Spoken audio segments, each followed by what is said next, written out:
do you want from me?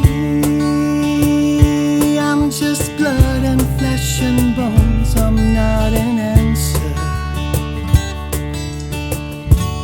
Welcome to Mildly Entertaining at UNCW, the show where the Office of Military Affairs keeps you mildly entertained and more or less up to date on what's going on at UNCW.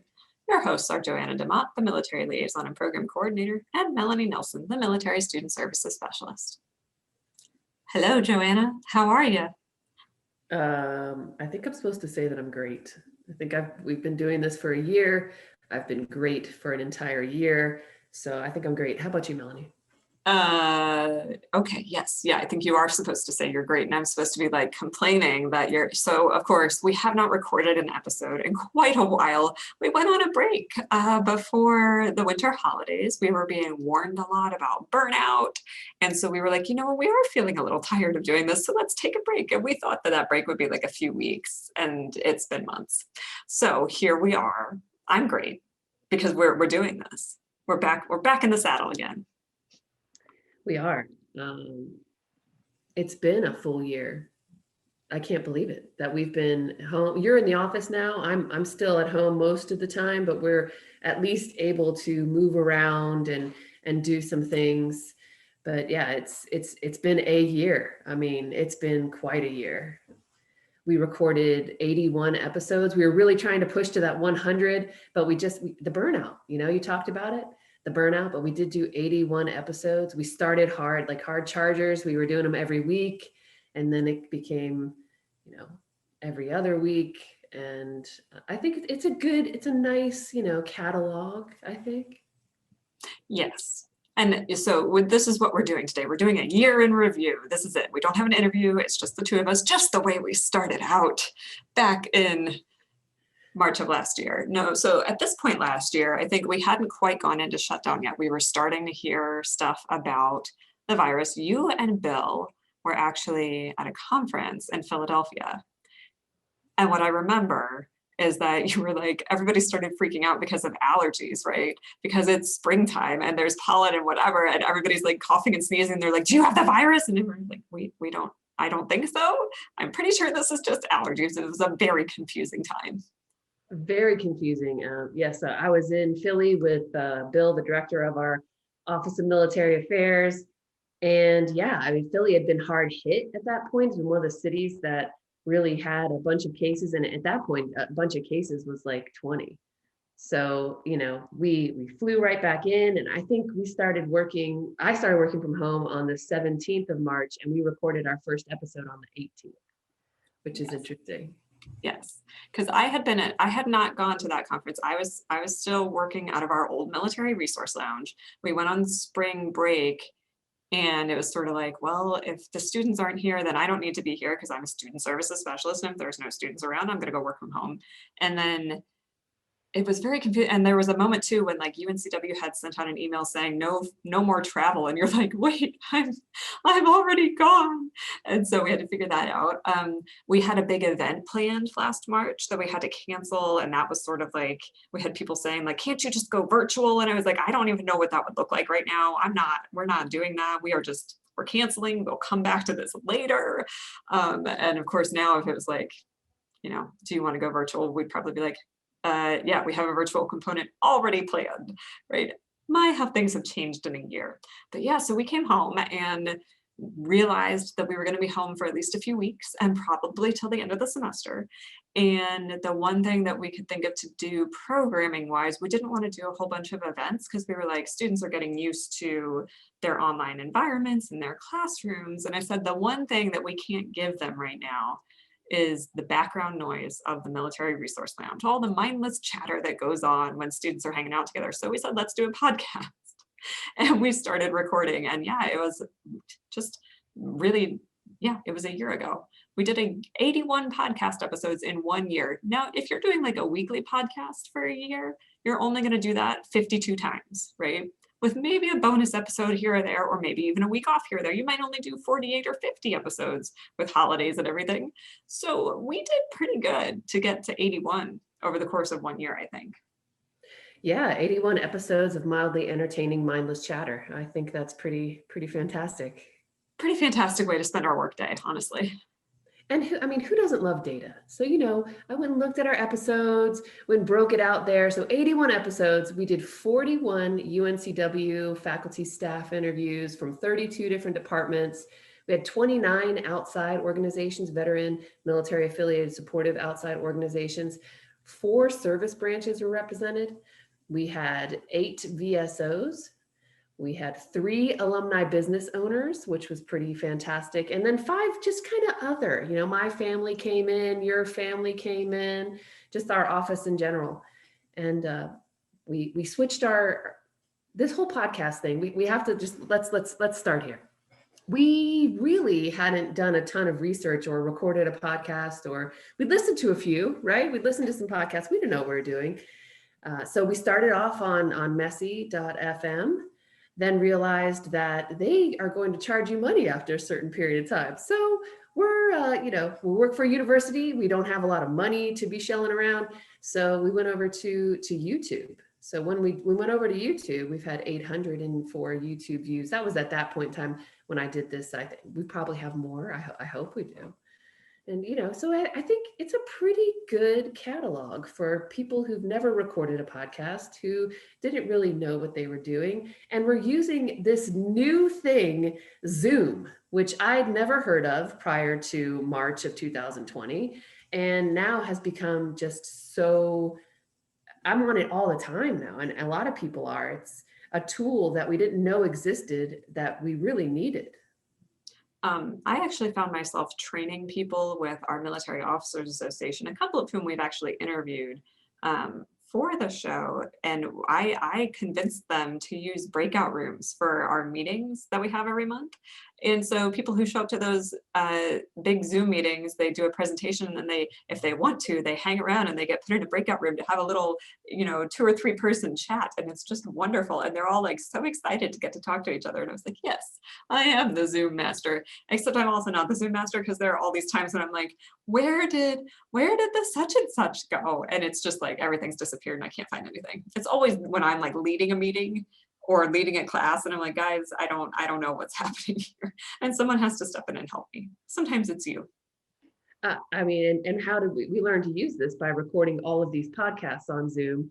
And I got to give a shout out to UNCW's Dare to Learn Academy. I went to a couple classes there, and we just shot out, and we practiced together. We're able to offer our Green Zone training for our faculty and staff using Zoom and playing around with breakout rooms. And I'm going to just say Olivia Cunningham over there at the Dare to Learn Academy really helped us out.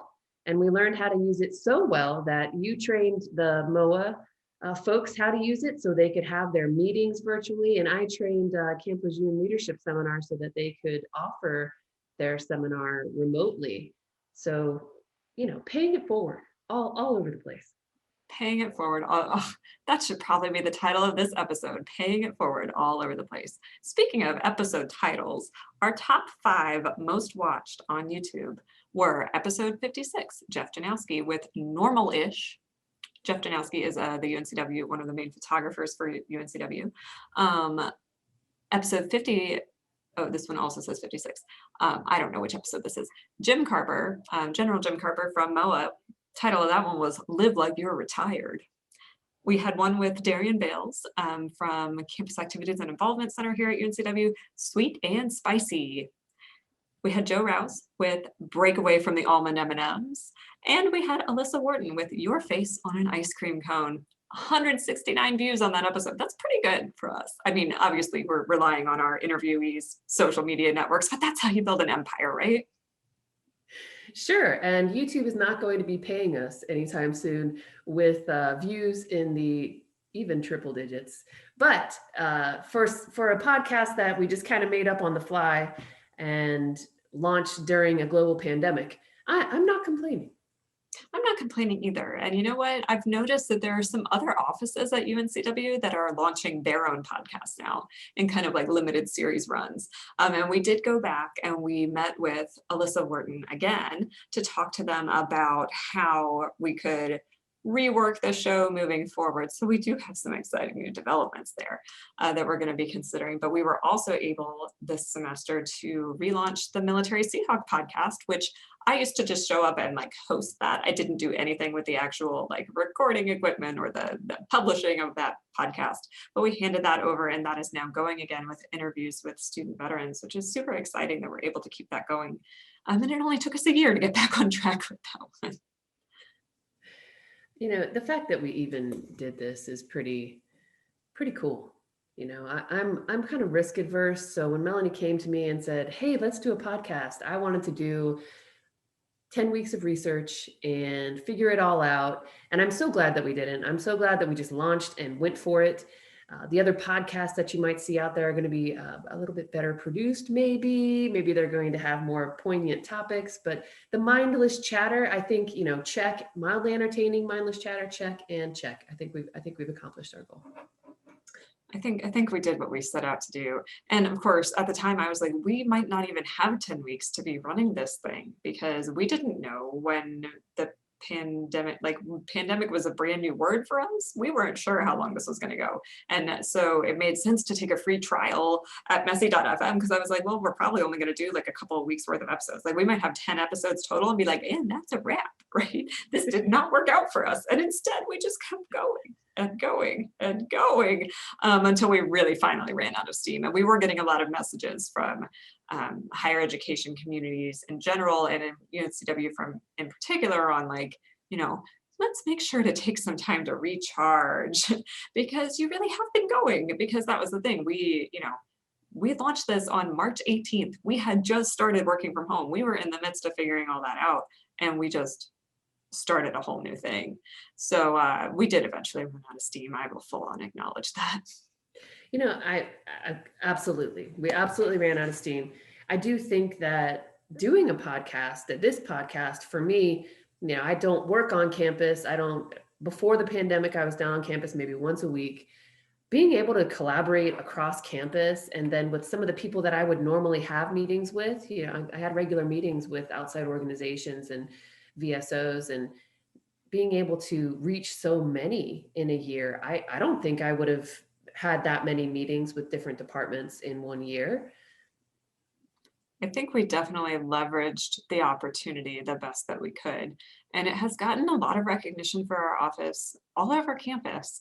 And it's really starting to bear fruit now that we're looking at coming back to campus. I've been having conversations with people about like, what is in-person programming again? Because I don't remember, but talking about ways that we're going to continue collaborating and continue expanding our universe, basically combining virtual options with in-person options, and you know, having you visit campus sometimes, but also get back out into the real world, as it were. So I think there's a lot.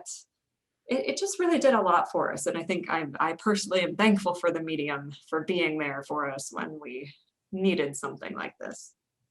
It definitely was needed. I think, you know, like you said, coming into the pandemic, thinking it's going to be 2 weeks at home, and then 4 weeks, and then 6 weeks, and then maybe another month, and it, you know, stacking up to 12 full months, being able to talk to you in a semi in-person fashion, but then also to meet new people that I hadn't met before, was really helpful to kind of maintain my sanity. Even if we're talking about, you know, what you're snacking on, you know, my favorite piece was what are you snacking on nowadays? And, you know, are you Marie Kondoing something? What's going on? And kind of watching the evolution of how the pandemic played out in us talking about what we were eating. And then, you know, what are we reorganizing? And what does your day look like? I think that was an important way for us to really not be so lonely, but also not be so just isolation in general, that whole feeling of isolation and not seeing people and talking to people and learning new things, even if it is about somebody's pet or their cool hobby. I mean, we learned so many cool things about people, from, you know, surfing to golf trips to, you know, the things they love to do. It's pretty cool. And we fairly often would have someone stay on the line a few minutes after we finished recording an episode, and we'd be like, okay, we've got the name, we did the whole recording, you're free to go. And they wanted to keep talking to us because they suddenly realized like they hadn't talked to anybody else other than in like quick Teams chat messages or something all day long. And they're like, actually, and they would try to keep us on the line, which was really, really sweet. Cause of course we miss people too, all those random interactions. So it was a way to kind of give back to the UNCW and some of the other military community and give us all a chance to kind of replicate that aspect of our normal lives. Absolutely. Even just hearing things and putting a positive spin on being at home. What do you miss about work? What don't you miss about work? That question was one of my favorites. We're going to see I if we're going forgot all about that question. Some people really tripped up on that one too. There were a couple of people who were like, I should not say what I'm about to say. And we're like, you don't have to. Nobody is making you. And I think learning about people's jobs and some of the misconceptions around there and their passions. I mean, just being able to really talk to people and get to know them on a deeper level in a kind of vulnerable way. While we had questions that we asked, of course, there was a script. We did not talk to people beforehand. We wanted this to be live. We wanted it to be organic. And, while it's not the most professional thing in the world, it really did help relieve some of that isolation and to get people to laugh, talking about their snacks and learning new snacks. I mean, I picked up a snack crate habit from doing this podcast. I really wanted to try a new snack. You had lots of different things that you tried. There was some high chews in there, I believe, and lots of different things. We heard about a lot of palmetto cheese and all kinds of really delicious snack options. We also heard about people who were being super healthy. And I think, for me personally, the pandemic was a roller coaster of snack choices, from going from eating everything that I possibly could, whatever I wanted, whenever I wanted, to trying, looking at the calories that I was taking in, to now I've been on a macro thing and counting my macros and trying that. Going from, if you're talking about health and fitness, and I am, then, how do we work out? I've started working out in our front, we call it the game room. We've got board games and things in there. So just a little alcove room. I started working out in there, and now we have a full-on garage gym going on because, we started working out and we thought, okay, it'll just be a few weeks and I'll be back in the gym. And that turned into my husband canceling his gym membership and us, working out in the garage. I still have my gym membership, Breakaway Fitness and Performance, one of our favorite guests there, one of the top episodes. But I do that on Zoom, and I'm able to do that, and I've gotten comfortable with that. Yeah, what an evolution, just all around your whole life, just evolving in a different way. Very much so. So I'm going to go ahead and say I am scheduled for shot 1 of the vaccine later today, which is super exciting. I mean, 9 months ago, we didn't know when a vaccine was a thing, and we were told maybe 18 months from now, and we're like, okay, what are we going to do if we have to keep hunkering down like this? And it's a year later and people are getting vaccinated. What? Yeah, so that's pretty exciting. But it does, we are at an anniversary, and it is important to mark anniversaries. It's important to take stock of a year in review. By the way, we originally planned to do this back in January, and it just didn't happen. So here we are, actually reviewing our pandemic year. But I want to ask you one thing, Joanna.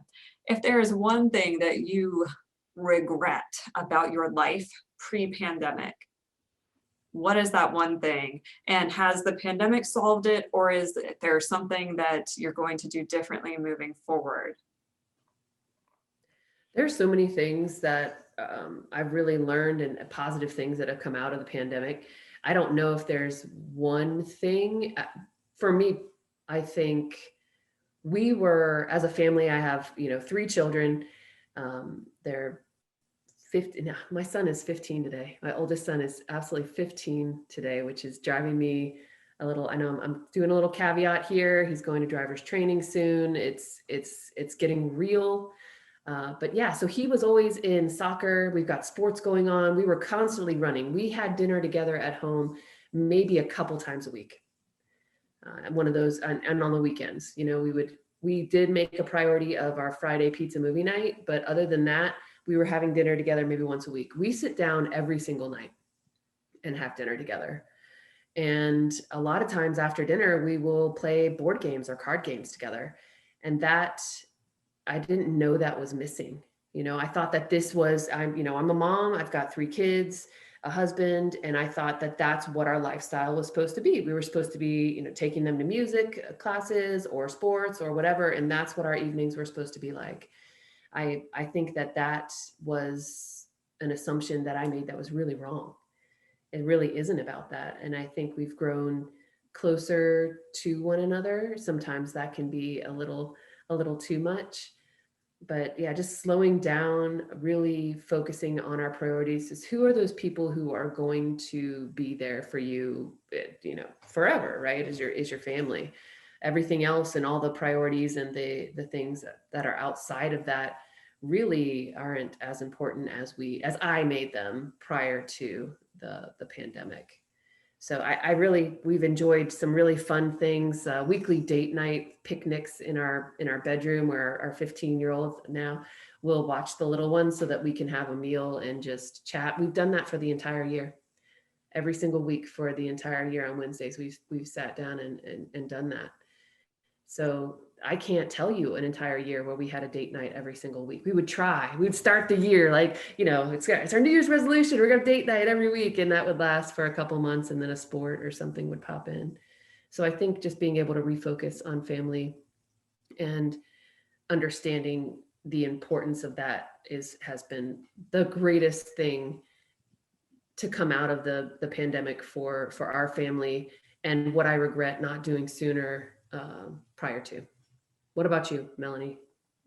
Well, first of all, a few remarks. Yes, that it's so interesting the way you phrased it, because you had this assumption that like, this is what my life needs to look like right now, because these are the things that I'm prioritizing. And being forced to change that, and then looking around and being like, actually, there are lots of things that I could be prioritizing instead of all the activities. I guess my question then is, how do you think it's going to look? Let's say it's super optimistic here. I'm feeling so optimistic because of the vaccines, right? If everything's wide open again in the fall, how do you think you're going to maintain some of the family board game nights and things, along with knowing that like your 15-year-old, happy birthday, by the way, is moving right along and on the track to independence, doing the driver's ed thing? How are you going to kind of meld them all back together, do you think? So I think for 2021, my word is boundary. So I noticed when reflecting upon pre-pandemic activity, I would commit to things that nicked away at the time that I had in the evening. So I would be like, yeah, I'll do that. It's only 1 day a week, or it's only 2 days a month, 2 nights a month. But those things started to add up, and we're, at soccer practice, and then I'm running to a meeting for something or other. So I think really understanding the value of that time. I understand that time. I understand the value of experience, the value of that time. I'll be more hesitant to commit to things in the evening that take away from that time. So boundaries, I'm really well versed in saying not today or not yet to things, rather than just raising my hand and somebody's got to do it, so it must be me. So I think understanding the value of that time and not volunteering for things that nick away from that, or making that time a priority over whatever outside organizations are asking what their needs are, that type of thing. Boundaries. Excellent. Okay, so now I will answer your question. The one thing that I regret about my family's life pre-pandemic is how many times we missed an opportunity to gather with people, like just in general, right? And maybe I used my kid as an excuse. So probably the coolest thing about the pandemic for me was I taught my 4-year-old how to ride a bike. He's 5 now, and he can still ride his bike. But like that probably would not have happened for a much longer time, because I would have been like, oh, he's only 4. He doesn't need to ride a bike yet. And whatever. So cool stuff there. But just the number of times that like, we didn't just have our neighbors over around the fire pit, or have friends over for dinner just because, or go out and meet friends somewhere. I think, I'm kind of a homebody generally, so my instinct is always to just stay home. But looking at all the opportunities that we have to share our home and our space and our time with other people, and then having that opportunity taken away, I guess I just took it for granted so much. So hopefully once things are back open and we can gather comfortably without having to be like, on my screen and back porch several feet away with double masks on, hopefully we'll be able to incorporate more of that in the future and just enjoy being able to connect with people again in a different way than over Zoom. Yeah, absolutely. I think I was always trying to go out. I'm the opposite of the homebody. My husband's the homebody, and I think that I've learned the value of that. But also, yeah, I mean, the kids going to play at neighbors' houses. That's just something we never thought about. Like, yeah, go ahead, go play. And now you're like, oh, well, I think somebody down the street had a case of COVID, or their teacher had it, and all of that. Yeah, that's cool. Bike rides and board games and our family gatherings. I think that too, we've been real hesitant about traveling to see family, but we still did the holidays. We made those choices, judgments aside. We did see our family. It was a smaller grouping than it normally would be, but yeah, I mean, I'm super excited about seeing parents and not worrying about, my 87-year-old dad getting COVID from one of my kids. Like I want to see him more, being able to do that. So many things have happened during the pandemic too, that used to be, I really don't think I would have gone to help my dad and my stepmother. They moved from a beautiful log home they had in the mountains to, I guess, a senior living community. And I don't know if I would have gone to help them move. I'm not sure. I probably would have been busy with soccer or all the things, right? So being able to go out and help family member and come back into that. But yeah, man, I miss those backyard fire pits and just chatting with your neighbors and not having to wear a mask to chat with people on the street. And then just that whole view, I think it's just weird. We all look like bank robbers walking around, chatting with people, meeting new people, and not really knowing what their face looks like. There have been a couple of times because I have been back on campus. So, and we need to talk, actually, speaking of moving, we moved during the pandemic, okay? And we interviewed a few people who moved their household during the pandemic, but we moved our office. And I just want like all the kudos for that, right? Like I want lots of like validation that was an amazing feat for us because we moved it to a brand new building.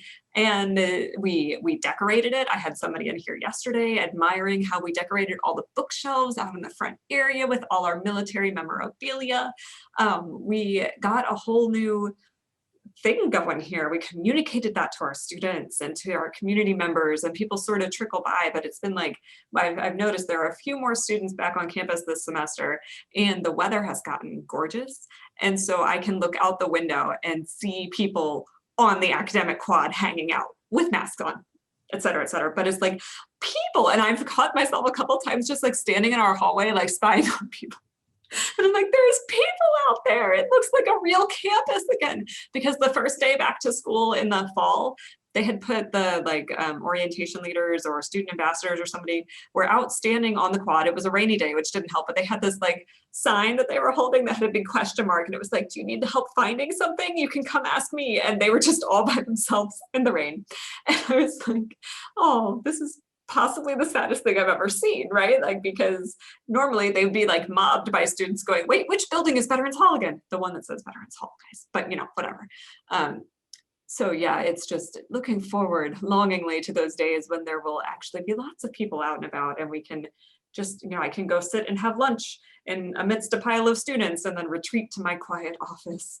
All of those things, just so much. But we moved our entire office in July wearing masks. God, that was a lot. There've been a lot of transitions for the Office of Military Affairs this year.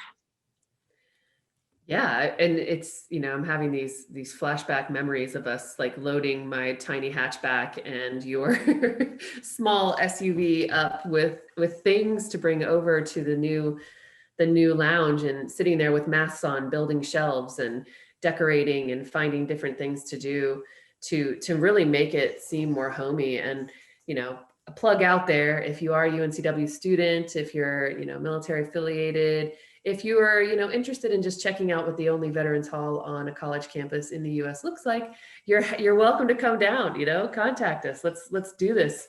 Of course, socially distant and masked at this point, but hopefully we planned, this building has been, in the works for so long, and there was supposed to be this big grand opening, and there was talks of paratroopers and all kinds of different things going on. And to have it kind of quietly open and quietly move in, maybe wasn't what was planned, but it is still there. And to say that you accomplished a move in a pandemic is something. I listened to, there's a new app called Clubhouse that I think people are into, and there's a Military Spouse Mondays, and they just talk about moving in a pandemic and all the things that are involved in that. And it's a big deal. Moving is already hard.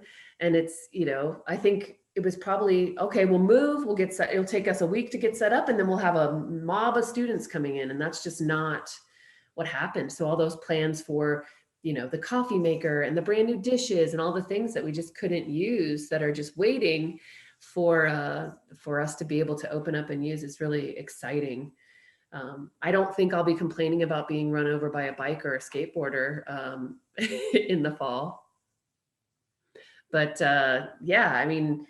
it's college campus. I've done the same thing. I've been down there, gone in the hallway, and I've seen like a few students or maybe some parents and their children walking around, and it just makes me so happy with the sunshine. But the quads are usually just packed with people, and you're worried about getting run over and having to walk across campus, and not anymore. So I think, while we used to, as staff members and faculty too, I'm sure, we're always complaining about getting run over by a bike or a skateboarder, I think that we won't hear as many complaints when we can actually open up the college campus, which is planned for the fall at this point, fully open in the fall. So with the vaccinations coming in, and Melanie's being vaccinated because she is absolutely phase 3. She is student facing. I'm going to be waiting until phase 5 because I'm not on campus seeing students, and I can work from home for a while. But it is exciting to hear that people are being vaccinated, and then in the news that we should have enough vaccine for the entire country by midsummer. The summertime is really exciting to hear that we can all get vaccinated for this. Yes, I mean, we didn't know that would be an option, so it's like such exciting news. And we've had a crazy news year, like even beyond pandemic. So the fact that we're able to now like kind of slow down and look at happy things like getting back out in the sunshine and all of that, we've come a long way this year. As much as I love Zoom, I hope that at least on my personal devices that I can delete that particular app coming up pretty soon, and to never have to say, sorry, I was muted, or you're muted. Those two phrases, if I could remove them from my vocabulary, that would be really awesome. That would be fantastic. I will say, you and I have recorded some webinars for a company called Paperclip, and they use a different webinar system. And when we first logged in, we thought we were going to be videoed in because we're sort of used to that now. So we were like, we got to wear lipstick. We got to like wear the great, the power clothes or whatever. And then I realized like, you can't like, we talked with a few people about, I think, didn't we have a question about, are you wearing pants? That was kind of inappropriate. And like a lot of people were like, well, yeah, we're sweatpants on the bottom, and then we wear a nice Zoom top, right? But you can't wear a dress on Zoom because you'll look like you're wearing like a sweatshirt, because I put on one of my best dresses for this webinar, because I was like, they always say you should dress, dress the part when you're in an interview or when you're doing something super professional. And plus I thought we were going to be, and then I sat down and looked at myself in the video screen, and I was like, I look like I'm wearing like an Adidas sweatshirt with like piping down the sides. Like, it was not great. But then we found out that we were not on video, and we're like, oh good, we could relax now. So yeah, using alternative webinar and meeting things, but also just like calling people. We are in the process of doing our new student phone calls for this semester, where we call just to check in on people to see how their semester is going, their first term at UNCW. And I think making that call and giving that connection in person makes such a big difference. This is why we're veteran friendly, right? Is because we're willing to do that extra outreach, but then I also make calls for the Military Officers Association, and some of them were really happy just to get a call and just to have a quick 5-minute chat about, the vaccine. Mostly we talked about the vaccine. But just to have somebody check in is just so nice. And being able to step away from Zoom. I did have somebody recently reached out and said, it's been a year since we actually talked in person. So could we set up something to talk? We could do it in Zoom, or maybe we could just have a phone call. And I was like, yes, we can just have a phone call. That will be fine. How awkward are those phone calls now, though? I've been doing a lot more of those lately too, and it's like, take care, goodbye. I mean, it's awkward to chat on the phone, but it is nice to get back to that as well, where you don't have to look at that person all the time, or you don't have to be presentable. Although Zoom does offer a variety of things for your appearance. I think one of my favorite pieces that we did were the pet peeves on Zoom. I think learning those pet peeves, we had to remove it after a while because everybody basically had the same ones. When people don't mute, that was the beginning of the pandemic is please mute. The end of the pandemic is you're muted. Funny story, was just talking with a student who said, yeah, I just completely embarrassed myself in a Zoom class because somebody walked by, they were working out here and they had their headphones in and they thought they were muted, but they weren't. And someone walked by and said, hey, good morning. And they go, good morning. And their instructor goes, good morning. And they were like, dang it, I wasn't muted. Oh, it's so embarrassing. I mean, it's only been a year, guys. We shouldn't be making these mistakes anymore. And how embarrassing, it's like super embarrassing now, which is something I never would have known would be embarrassing, that we've done teleconferences. Teleconference has been around for a long time. We all have funny stories about people flushing toilets or doing whatever during a teleconference, but it is a next level when you are on Zoom, live action, not muted, or you don't turn your video off. I loved hearing all the pet peeves though, all the different backgrounds. I think everybody got really good at making a good background where they didn't look like half their body was missing. They weren't in something crazy.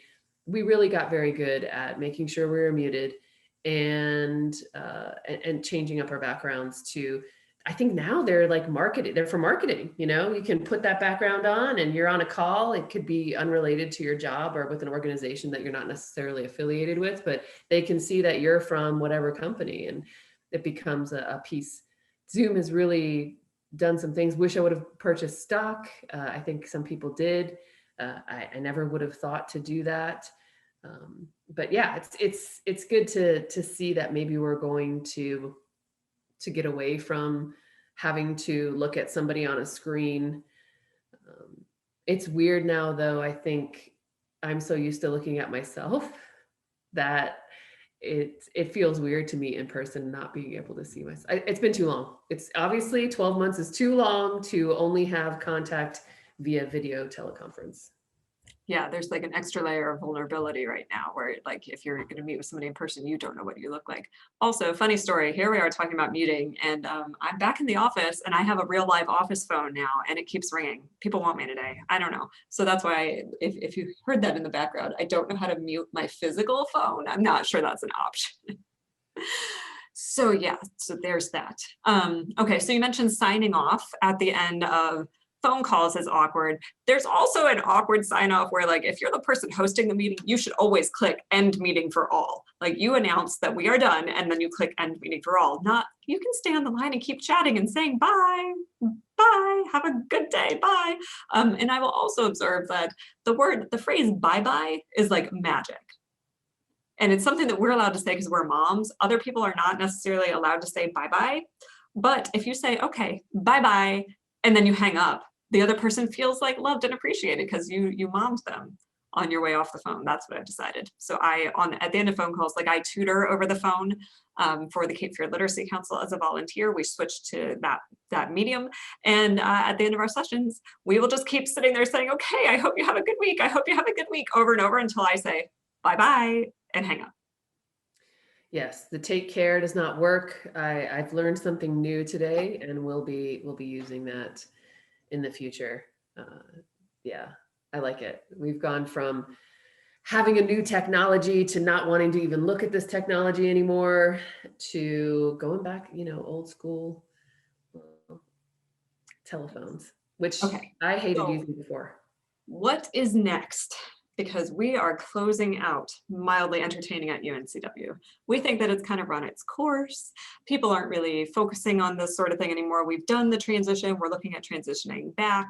We want a new show to talk about that transition instead of kind of staying stuck in this framework that we've built for mildly entertaining. It served its time.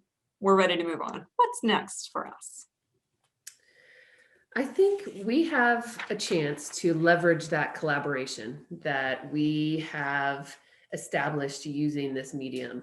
And I see us moving into a more veteran friendly chat, talking about what is veteran friendly, who's out there doing things that are veteran friendly. Is there a better terminology? I think there is better terminology, and I'm sure we'll chat a lot about that. And I think moving into using our experience and what we've learned from our guests, having guests come in, talk about their experience surrounding that topic. I think that sounds like a great idea. So we are going to wrap up our time with Mildly Entertaining at UNCW on YouTube. We are going to go back to like a real podcasting thing where we can like go out on Spotify. We figured out how to do that finally. Thank you, Makerspace. And so we are going to be moving into a whole new realm. And we will probably share a little bit of a teaser on this channel in the hopes that you will follow us over there for our faithful, what are we up to, 26 followers. Yes, we love you all. We're happy that you're here, but we're leaving. And you can follow us if you want to or not. It won't really hurt our feelings. We don't know who most of you are. So yeah, any last words, Joanna, for mildly entertaining at UNCW? I'm grateful and great. And maybe I'll have another adjective at our new podcast. You might find a new adjective for that. No, I really do appreciate everybody who's listened, everybody who's come on the show. Like super appreciative for anybody who got this random email from me saying, "Hey, want to come chat with me for 30 to 45 minutes?" Just really in awe of how many people supported. 26 subscribers or not, we had 81 different people come on and chat with us about what they do, and I'm grateful for that time and all that was shared. Yeah, I'm definitely thankful for anybody who took the plunge with us and said, "What, you have an amateur podcast going on? Sure, I've got nothing better to do. I'll chime in with you and talk about my life." We really appreciate you sharing your stories with us. And you never know, we might be reaching back to you from our new show, Veteran Friendly. So that's it. That's a wrap. But this has been an episode of Mildly Entertaining at UNCW, and we will see you on the internet. Thank you for listening to Mildly Entertaining. Our intro music comes from the band Blue Turnip and their song What Do You Want From Me? You can find their EP Songs from the Root Cellar on Bandcamp, iTunes, Amazon, and Spotify. For more information, you can go to blueturnipmusic.com.